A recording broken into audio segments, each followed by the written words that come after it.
Bonjour à tous et bienvenue dans une nouvelle édition de Vision sans limite. J'espère que vous allez bien. Et cette semaine, on va parler d'un sujet plus positif qu'à l'habitude. Habituellement, on parle beaucoup d'actualité, ce qui se passe dans le monde avec Donald Trump, puis la guerre en Iran, puis tout ce qui se passe. Cette semaine, j'avais envie un peu d'évoluer, on va dire, parler d'un sujet peut-être qui sort de l'ordinaire. J'ai eu la plus grande occasion du monde avec le retour de notre diva préférée. Oui, je parle bien de Céline Dion, qui a annoncé son grand retour sur la scène internationale.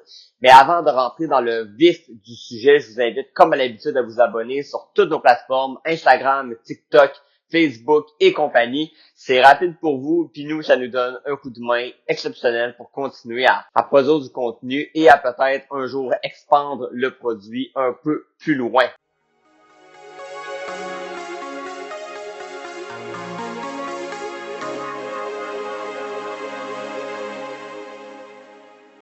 Pour parler de Céline Dion aujourd'hui, puis je vais pas en parler pendant trop longtemps pour rien parce que évidemment les détails sont pas tous sortis sur les détails de ce spectacle officiel, les chansons qu'elle va chanter, etc. Mais l'essentiel est que Céline va revenir sur la plus grande scène mondiale à Paris, à la Défense Arena, oui, où on accueille d'ailleurs certains combats extrêmes que j'aime bien d'ailleurs regarder. Céline, je vous le rappelle, qui a eu une maladie de la personne raide qui a été diagnostiquée en 2022. En tout cas, elle l'a mis public à cette date-là. Cette maladie-là, rappelez-vous, c'est une maladie neurologique qui impacte beaucoup de choses, dont marcher, activité physique, chanter. Donc, beaucoup d'activités qu'elle a besoin de faire pour faire sa carrière internationale. Et donc, elle a pris une pause pour se soigner, ce qui est tout à fait normal dans son état actuel. Il faut rappeler que Céline a quand même déjà 58 ans également aujourd'hui. Donc, à l'époque, elle avait 55 ans. Mais, rappelez-vous, elle avait fait un premier retour triomphal à Paris lors des Jeux Olympiques, lorsqu'elle avait chanté sur la Tour Eiffel, une performance grandiose qui a été vue probablement par le monde entier. Même des gens qui n'écoutent pas les Jeux Olympiques pour le sport ont regardé la cérémonie d'ouverture probablement juste en raison de la présence de Céline Dion. Parce que oui, on le savait qu'il se tramait quelque chose à l'époque. Oui, elle a fait cette grande performance-là, mais on savait qu'elle allait jouer un rôle d'une manière ou d'une autre dans cette cérémonie. Et ce fut un moment d'anthologie. Honnêtement, c'est un des plus grands souvenirs, je pense, que j'ai. Sans me demander de raconter tous les moments que je me rappelle dans ma vie sur Céline Dion, la performance à Paris aux Jeux Olympiques est probablement mon top 1. Parce que il y a le contexte. Premièrement, oui, c'était une bonne chanson comme d'habitude, la voix, tout était exceptionnel, le décor, mais le retour qui était inattendu, c'était juste wow. Et la résilience également, faut comprendre que Céline Dion, là, c'est plus de 40 albums, ok, si on compte les albums live, les albums en français, les albums en anglais, les collaborations avec les artistes, c'est plus de 40 albums et on s'entend qu'elle a fait des millions et des millions. On s'entend qu'elle a même pas besoin en réalité de revenir ou reprendre sa carrière honnêtement pour la légende de sa carrière. Elle est déjà probablement une des plus grandes chanteuses de tous les temps, si c'est pas la plus grande. Donc, on s'entend que le besoin de revenir, c'est plus pour elle qu'elle en a besoin. C'est sa passion, elle a envie de revenir, mais Paris aux Jeux Olympiques, c'était comme une première étape, une mise en bouche, comme on dit, pour un retour complet. Et bien évidemment, je peux pas penser à Céline sans penser au film Titanic aussi, là, une performance qui était... On sait que c'est une des plus grandes chansons du film. Mais tout ça pour dire que le retour de Céline Dion a été annoncé pour l'automne 2026, donc dans à peu près 5 mois. Une tournée du 12 septembre jusqu'au 14 octobre dans le même arena, donc 10 spectacles consécutifs. Comment ça va marcher? C'est une pré-vente dès le début avril. Et on n'est pas assuré d'avoir une place. Hein. Il va y avoir un tirage au sort pour certaines places précises. On s'entend que ça pourrait rapporter beaucoup de retombées. On parle de plus d'1 milliard de dollars que ça pourrait rapporter à la ville de Paris, juste cet événement-là. La dernière fois qu'elle était venue dans cette ville-là, ça avait rapporté énormément d'argent. Et on sait qu'elle a fait longtemps sa carrière, Céline, dans la région de Las Vegas aux États-Unis. On dit qu'après Paris et Las Vegas, c'est une question seulement de temps avant qu'elle revienne également aux États-Unis. Est-ce qu'elle va refaire une tournée mondiale? Ça, par contre, c'est encore pas connu parce qu'il faut comprendre qu'avec sa maladie, la fatigue peut revenir vite. C'est une chose faire une tournée ou 10 spectacles consécutifs dans la même ville, comme Paris par exemple, ou Las Vegas qui pourrait suivre. Mais c'est pas la même chose que faire des spectacles un peu partout dans chaque pays, puis voyager beaucoup en avion et faire des déplacements qui sont quand même longs. C'est pas exactement la même chose. Alors, ça sera à suivre, mais le fait qu'elle revienne pour un mois complet et qu'elle fasse 10 spectacles, donc c'est pas non plus 2 ou 3, ben ça l'indique quand même une grande forme. Et on s'entend là, ça a fait tellement une bouffée d'air frais exceptionnelle quand c'est arrivé lundi, cette nouvelle-là.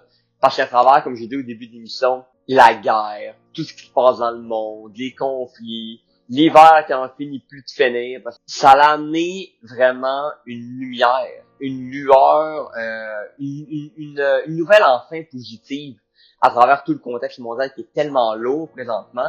Même les chaînes d'information françaises qui justement parlaient pas mal d'ailleurs tout le temps, ont arrêté leur programme pendant pratiquement 1 heure de temps consécutif pour en parler. Puis on en parle encore, puis on est rendu. C'est une nouvelle majeure. J'entends beaucoup de monde qui me dit hey Ben, moi si j'ai l'occasion d'aller voyager à Paris pour juste aller la voir, je vais y aller. Il y a plus de monde qu'on pense qui vont se donner l'occasion d'aller faire un voyage en Europe parce que là, elle est là et qu'elle va attirer l'attention. Et ça, je trouve ça vraiment intéressant parce que Céline, contrairement à beaucoup d'artistes, il y a beaucoup d'artistes, là, tu fais un spectacle, puis ça finit là. C'est une attraction, puis c'est une fois. Céline, c'est tout l'attraction économique qu'elle va amener autour de ça, parce qu'il y a des gens qui vont venir de partout dans le monde. C'est pas juste une personne qui est populaire en France. Il y a des artistes, exemple, qui sont populaires seulement dans certains pays, des crescendos précis. Donc, oui, il va y avoir des retombées économiques, mais pas nécessairement avec beaucoup de gens extérieurs. Céline, croyez-moi, il y aura pas seulement des gens de la France qui vont aller à Paris pour ce show-là. Il y a des gens qui vont venir du Canada, des États-Unis, de d'autres places en Europe.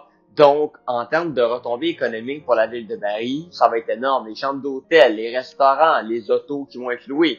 Je veux dire, on peut pas constater avant le temps à quel point ça va être populaire, mais on s'entend que c'est un retour qui va attirer encore plus d'attention et encore plus de retombées que lorsqu'elle était, on va dire, à temps plein là-dedans qu'elle faisait à chaque année. Parce que là, l'engouement est encore pire. Je suis vraiment content qu'elle recommence. Comme j'ai dit, on va suivre ça étape par étape. Là, c'est une première étape de retour. On va voir comment elle réagit à son traitement, comment elle est capable de supporter les spectacles consécutifs. Mais honnêtement, c'est vraiment bien.